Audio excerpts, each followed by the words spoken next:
For those of you who have been on your awakening journey for a while and you're getting some awareness, but you're getting stuck with certain sticky patterns, this video is for you. So one of the things I talk about a lot is contrary action. If you are triggered, there is still an accommodating pattern to that emotion that you're feeling. And it could be one of two things. Either you're at a different layer of where that pattern is presenting itself, or you are getting a payoff by holding on to that self-righteous indignation or that emotion or that frustration or that anger. You're creating your identity from it. So what do I mean by that?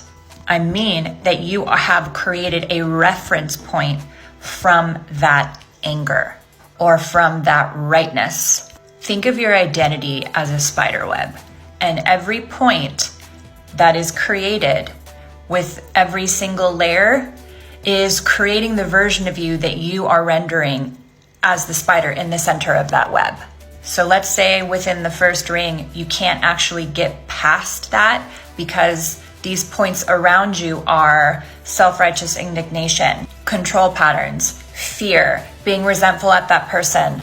That energy is essentially keeping you together. That goes away, you're going to be in an uncertain, really scary place. That's the payoff.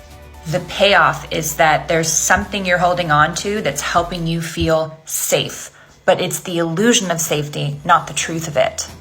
So if you've been used to handling your emotions and triggering situations the same way, you need to sit still, don't make a mess in that moment, and try something new.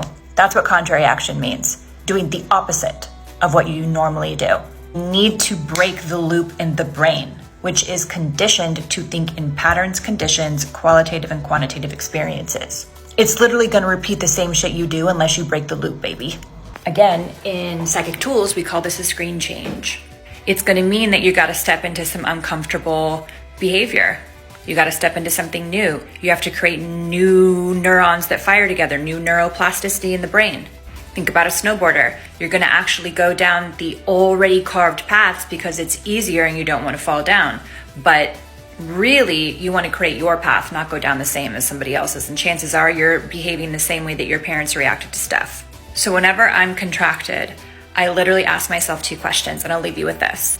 What's the bottom line truth of this situation, and what am I afraid of? Those two questions, they're key. You're going to realize that the proximity to real actual danger is not really present. It's more about fear of emotional exposure. And that's where the work begins.